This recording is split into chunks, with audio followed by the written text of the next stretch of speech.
So today I'm going to discuss my midpoint strategic analysis of Lululemon Athletica today. I will be using the strategic management framework such as the Value Stick, Five Forces, Strategic Group, Industry Life Cycle, Vero, and VRIO, and Activity Systems and Business Level Strategy. We have discussed throughout class. It'll be kind of shown throughout my presentation. And then to create that one strategic question that whether Lululemon can sustain its competitive edge in the face of growing competition in the athletic wear market. Um, so Today Lululemon operates hundreds of stores across multiple countries while continuing to grow its digital business, and the success has become from creating products that customers are willing to pay that premium price for because they perceive them as higher quality and innovative compared to the competitors.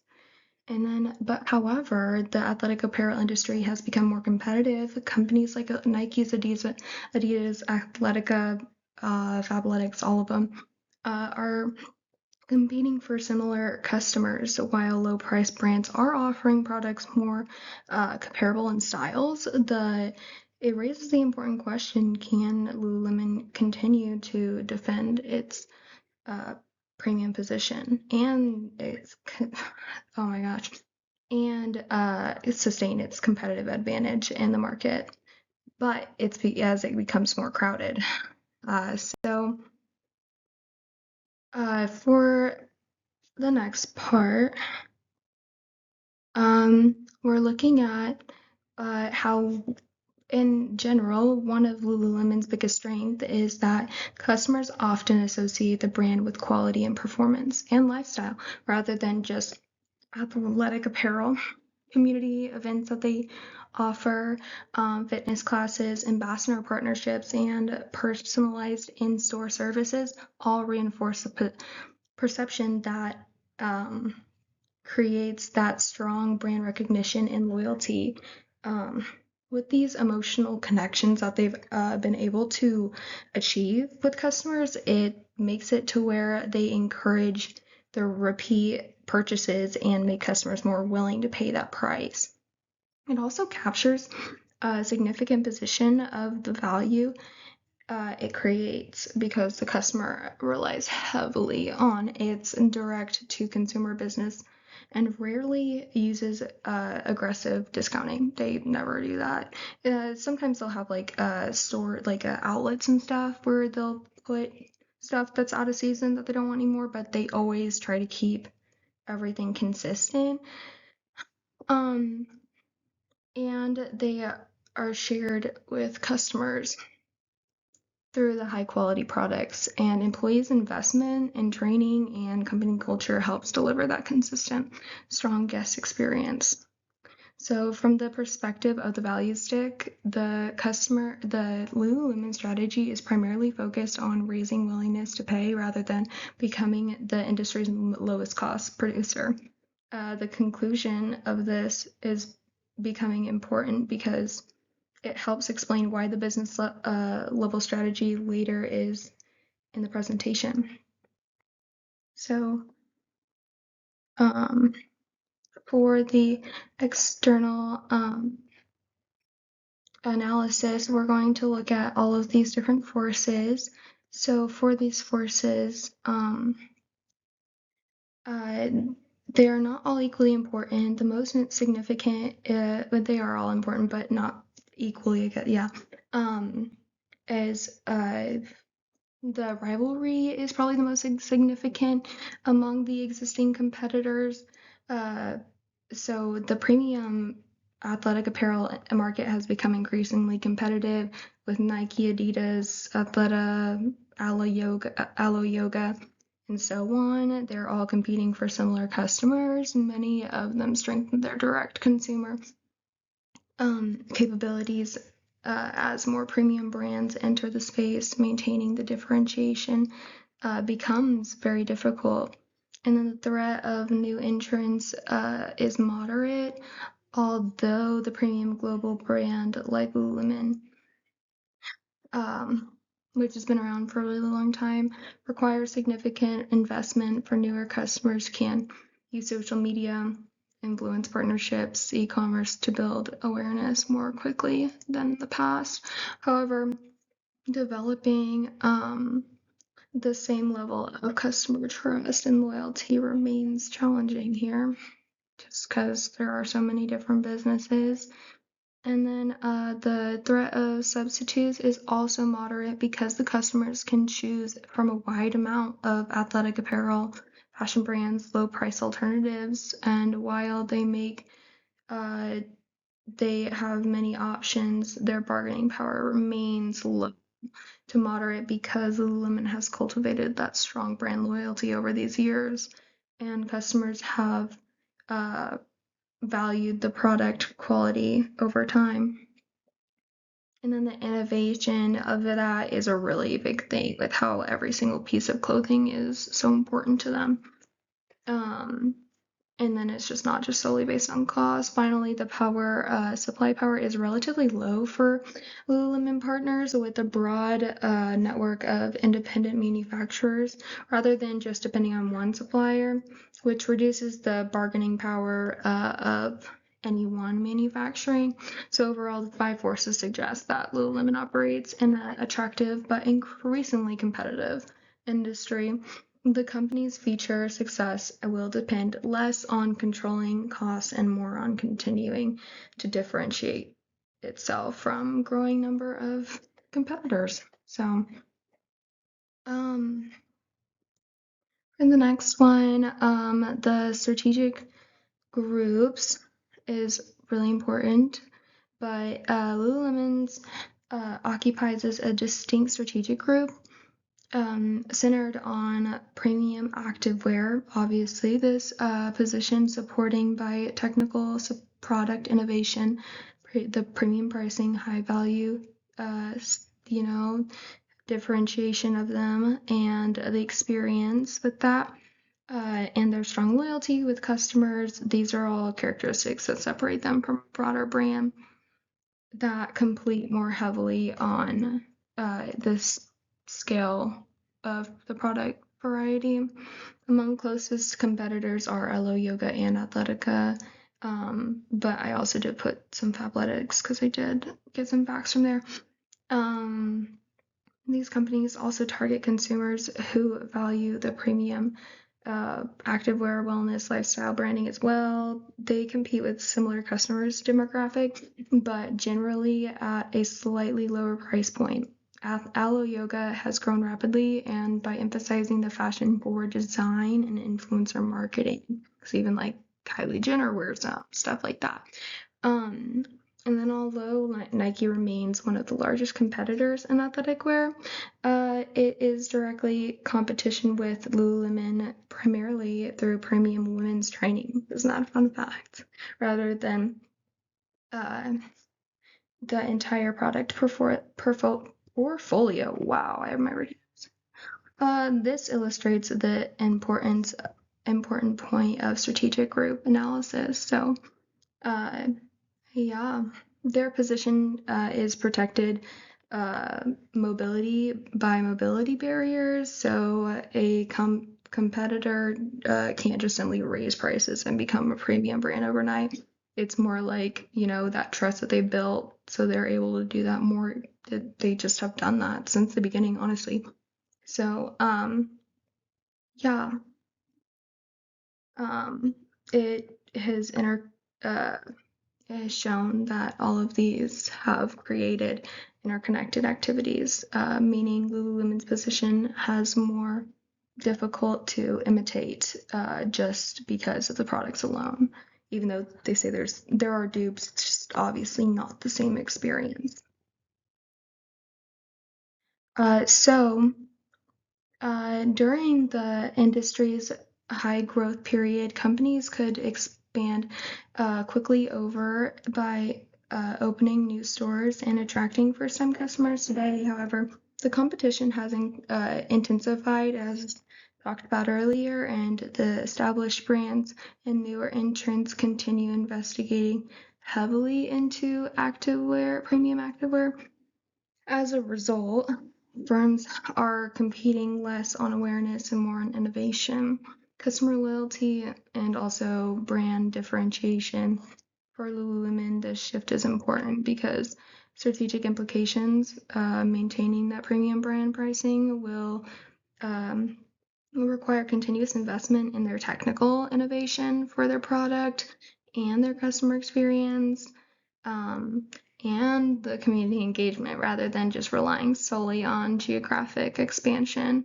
And then further growth is also likely to come from intentional markets, men's apparel, footwear, digital engagement, rather than just simply the North Face, like increasing the number of stores in America. Don't know why I said that earlier, but this analysis also reinforced the findings of previous slides, like the 5 forces it showed up that rivalry increased, and while strategic engagement demonstrates the premium competitors are becoming stronger, this life cycle explains why those competitive pressures are becoming more intense. Yeah.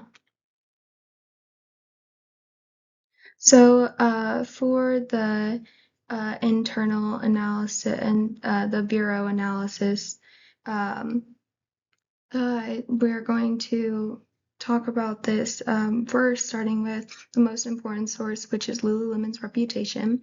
The brand allows the company to charge their prices because of the customer associates it with the quality, performance, and the trust. Building that level of customer loyalty takes the years that they have had and consistent product quality that they have been able to give, product brand management, and making both valuable and difficult for competitors to imitate. The second source is technical product innovation,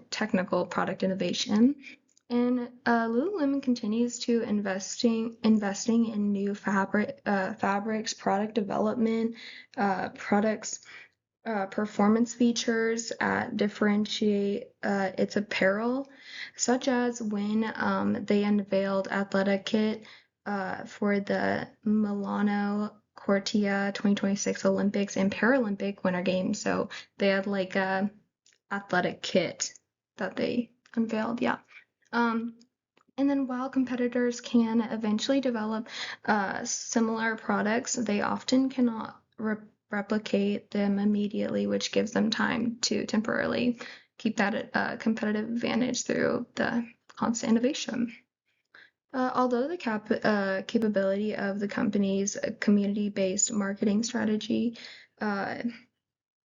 is rather than relying solely on traditional advertising, Lululemon's partners with fitness ambassadors and sponsors and local campaigns such as giving away grants. The average size was 96,000 donated and 1.5 million of their clothing donated, etc. They did a lot more, and then they would do this by partnering with organizations to give those things away. And then they focus on long-term customer relationships. This community-driven approach strengthens the customer loyalty and reinforces the premium brand in a way that competitors cannot easily duplicate. And then finally, the direct consumer business support, stronger customer relationships, and higher profitability. However, unlike the other resources, this capability is no longer rare because many competitors have developed similar digital channels. So the most important conclusion of this from the analysis of the Lululemon competitive advantage does not come from the individual sources. Instead, it comes from how several valuable sources work together to support the premium market position. So this idea connects directly to the next framework, which is the activity system, which explains how those resources are reinforced by one another. So for the internal analysis activity system, we're going to, obviously look at the central strategic position for the premium activewear. So these are kind of the supporting activities for that. And kind of an example for like the third one, uh, excellent shopping experience. They're distinctive, they are very distinctive experiences. So just the way their layout is for their store and how they interact with their customers is different compared to how others do it. Even with their checkouts being in the center of the uh, store compared to like at the back to where everyone has to walk all the way through. They want to help you and they want to make it easy for you to talk to them.